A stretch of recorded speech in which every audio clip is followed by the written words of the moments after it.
Engineer Promise Anurika, who is Nwadigo's President, International Youth Parliament, Addis Ababa, Ethiopia. We're going to have a conversation on youth participation in elections in Nigeria, the emerging trends and changing perspective.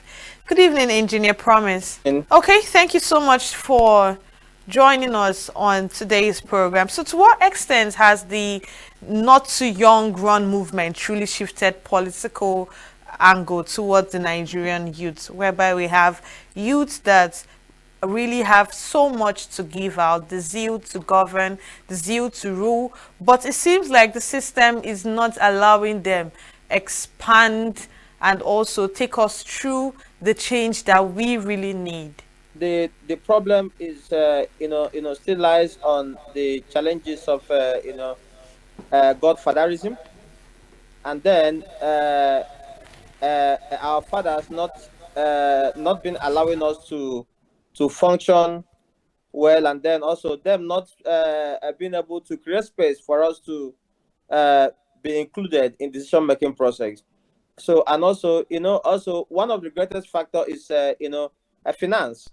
Yeah, because here in Nigeria, uh, you know how it is. So if you're not financially stable, you won't be able to run for election, and you know how expensive our elections are.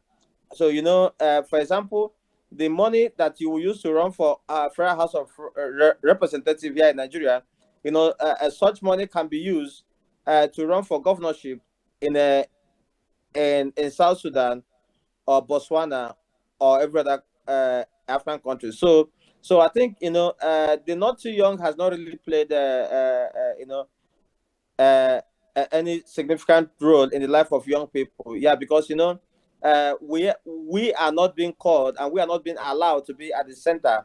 Where decisions are being carried out and where the space will be will be created for us to do more. So, but I think looking inward, the current president of the Nigerian President Bola Ahmed Tinubu, yeah, in my own understanding, I see how he's carrying young people along in his cabinet, and also so we believe that and we pray, yeah, that he do more and also include more young people in his government moving forward. Okay, just as what we read, it is obvious that there are certain age brackets for certain offices if you are going to participate in holding up political offices in Nigeria. Is this really a necessity? Because we have the not too young to run hashtag and statements which they keep saying, but really, why would they really limit the gap for holding certain offices? Is it that younger people don't have the strength or the idea to run a country and keep it running as well? It still boils down to that act of wickedness and also trying to strip us, from not being at the center or at the decision making table. Yeah, because if you check, the past previous government before now, and you see during the time of General Yakubu Gowon, you see his age when he assumed, when he became the president of the Federal Republic of Nigeria. And when President Mohamed Buhari came earlier, so before this is previous government, you could see his age when he took over power.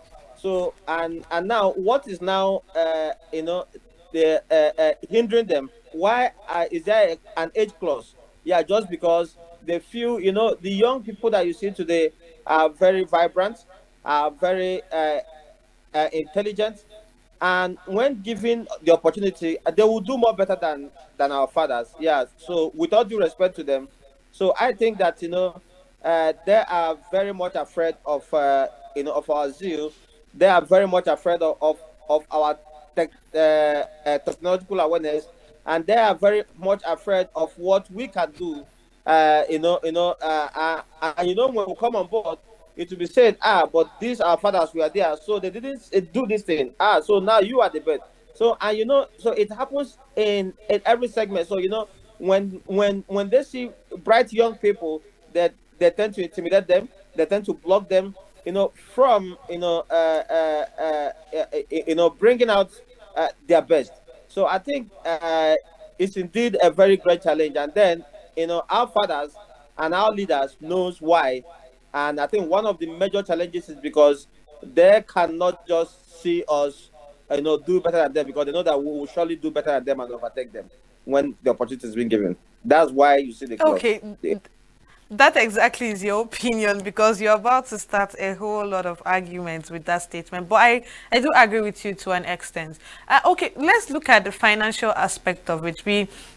You had just mentioned that the money that you can use to contest for gubernatorial election in Nigeria, you could actually use it to, I can't remember what exactly, it to contest for a presidency in South Sudan, or was it the governorship um, position in South Sudan. Why is it so expensive? These things are things that it just lasts for 4 years. It has a period of time where you can rule. So why is it such an exorbitant amount that people have to churn in just to win an election? Is it just apart from what you have to use to buy the form, and we have like campaigns as well. You have to organize campaigns and so many other things. And so much money is being used. And we know that youths might not be able to afford it. And this could actually pose, rather, it is a challenge for youths that have the zeal to participate in politics. But because of the financial aspect of it, they'll rather be laid back than have any input in it. Is this really not a challenge, and shouldn't it be looked into? It is indeed a great challenge. They made it to be so because they know that one of the things that limits young people is finance. And I think that the it's being structured that way, so that young people will not be able to come up to challenge. And also, you know you ask why the electoral process is not so expensive. you know when criminals hijack party structure, when criminals hijack the electoral system, when criminals has hijacked the structures that would have made the country better. So what do you expect? So you expect that now it now goes to the highest bidder. For example, when political parties are doing primaries, for example, you see them selling forms. Let's say form for senate, for a senatorial form, can be sold for 10 million, 15 million. Some can sell for 20 million. Then so what have you? And then because also the young people cannot be able to play into those gimmicks. Yeah, so now it becomes very difficult. It becomes very difficult for a young person, to have struggled and saved over like 1 billion naira or more or less, than to say you want to run for Federal House of Representative. So I think it is a game that has been structured, to stop with the young people, yeah, from aligning uh, with our fathers, in showcasing our God-given leadership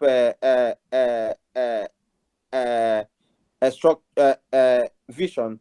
So, but yeah, but I also look at it this way. You see, it is also a time for we, the young people, to begin to come together and see how we can break those barriers. It is indeed a barrier. It is indeed challenging, very very challenging, and it's one of the most greater challenge that we young people have, because when you don't have money, how do you start? In fact, how do you even approach a party to say, I want to vie for local government chairman? Before you want to vie for local government chairman, you have to go meet the party structure, those that they think that they have been in the party leaders, and what have you. So, and while you do all these processes, you don't go there empty handed. So these are the problems. And also, just like I said before, it is a structure that they have put in place to disenfranchise with the young people. And also it will also take a continuous struggle, continuous fight for us to come out from it. But what we see in the electoral processes, what we say among the electoral empires are just are just that some people have come to hijack the processes, and that is why it is no longer what the people vote that counts. So these are also the challenges. So I think it starts from the INEC, it starts from the security leaders. It also starts from the grassroots, from those at the grassroots. So I think it's a huge challenge. It's a very big challenge. Okay, Honorable Promise, Engineer Promise. Just as we've mentioned, we're talking about the financial aspect of it. Let's look at the angle of godfatherism, the plays. We understand that these people step in to help with the financial aspect of it, relieve you of the stress, the financial stress. But at the same time, don't they always have an input during your peradventure you win an election? Don't you always have a means of controlling what really happens? Because practically they put you there. So would you really agree to the part of godfatherism, knowing that this person still has a huge role to play in the period of time of governance? Yeah, in all honesty, if you want me to tell you the truth, with the way our electoral system is being structured, you cannot talk about you winning an election as a young person without having the backings of a godfather. So that is how it's been structured. And also, but then you can't take it away that you truly want to make a change, you truly want to win an election uh, without going through a godfather. But I also want to believe that the godfather should also know and understand that when they have in mind to bring and support a young person, they should allow the young person to work. They should allow the young person to work. They should have it at the back of their mind that that is a legacy that they are leaving behind. Yeah. So, but it doesn't matter how we want to put it. It doesn't matter how we want to shape our mouth to say it. As a young person, you cannot win an election the way things are today in Nigeria without having a strong godfather who is from your region or he is at the center. Yeah. So, but then, so it is there. Yeah, and we also pray. Yeah, for it to give way so that the right people can come in and make a change.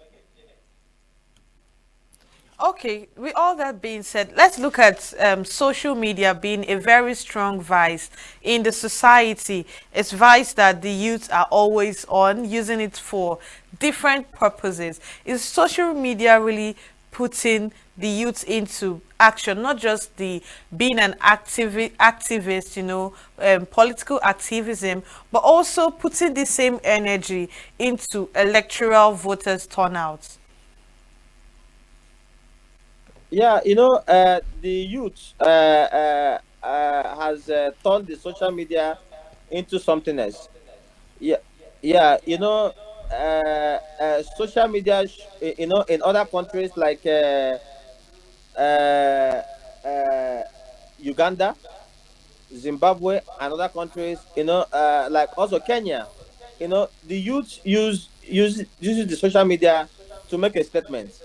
And also when it comes to electioneering, they also use it to also make a statement. But then I think here in Nigeria, yeah, also because when a young person goes to the market and buy a phone, and then then you struggle all along by yourself, and also struggle to also get data. So you are in control of what you want to use your phone for. Yeah. So, and also how it is today that data has become so expensive. So the social media for us, yeah, for some young people in Nigeria here, yeah, I think we can tell them how to control what they view, what they do, and also how it's been carried out.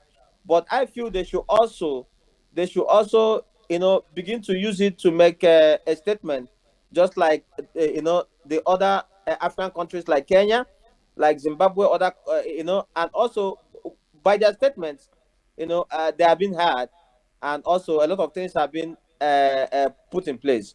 Yeah, but then, well, for us here, we are trying our best, and I believe that we will soon get there as young people.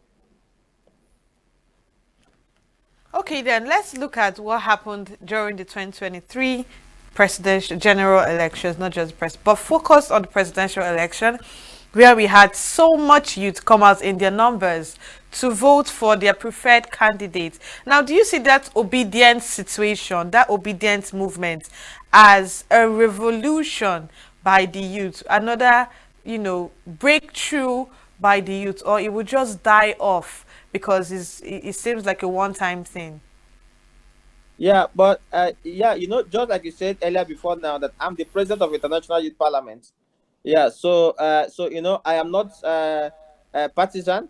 So, and also, I had a lot of about the obedient movement, and also I knew that in the history of Nigerian politics, that was the period of time where the young people, really come together. Yeah, so I may not know who they rooted for, or I may not know where those energies were being channeled, but I knew that during that time, the youth came out in mass, and also they voted so much, and making a statement with their votes. Yeah, so but then, in every country, it is who wins the election finally, that you can say that yes, this this is the winner. Yeah, but I really love the unity that the youth and the energy that they came out with. Yeah, and I also hope that that they keep doing that, without losing focus, without being discouraged. Because I also hear, and I also get a feel from the news, whenever I'm in the country, on how young people said, no, it is not who they vote for that later became the president. So that I cannot say, and I may not say, but then, yeah. So, of course, is what the social media, yeah, carried out. But then I think the energy they came out with, I really give it to them, that we are indeed proud of them. We are indeed proud of the Nigerian youth, for that statement that they made, and I hope that they will not be deterred, and I hope just a similar thing also happened in Uganda, just like I said, when a young person, Bob Wine, was said to have won that presidential election.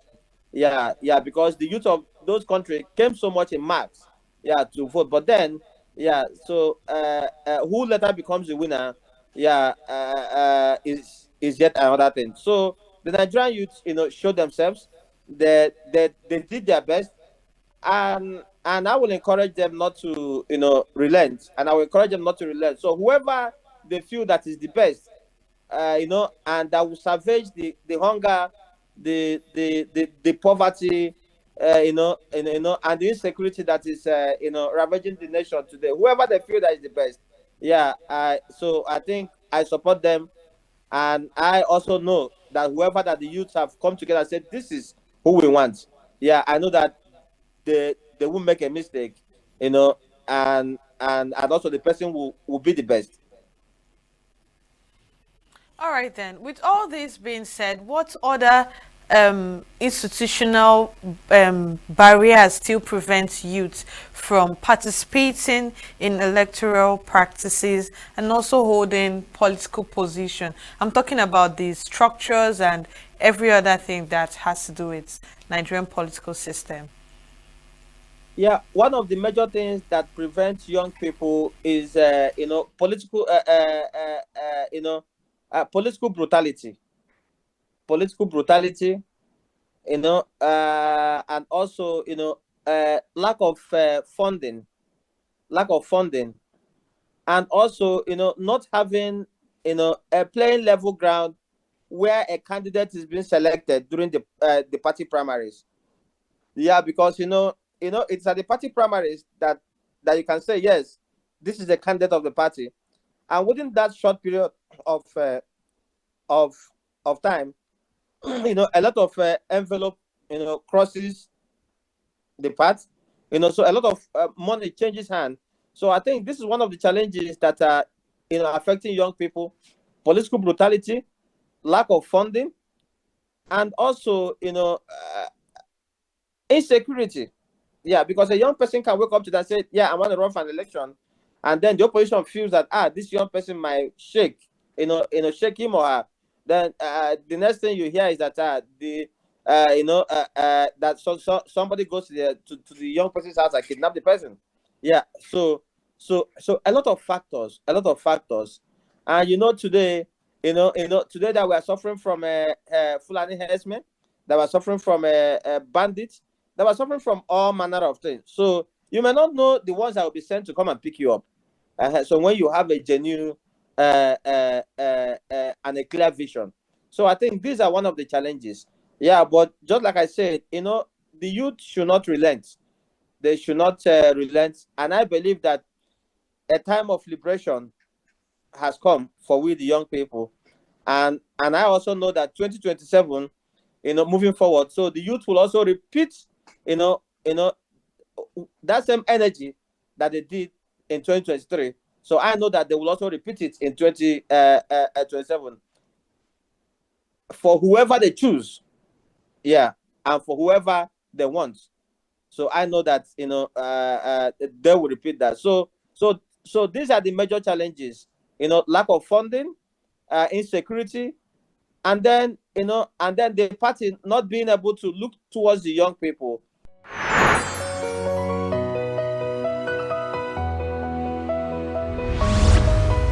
Save Nature TV, news in your pocket.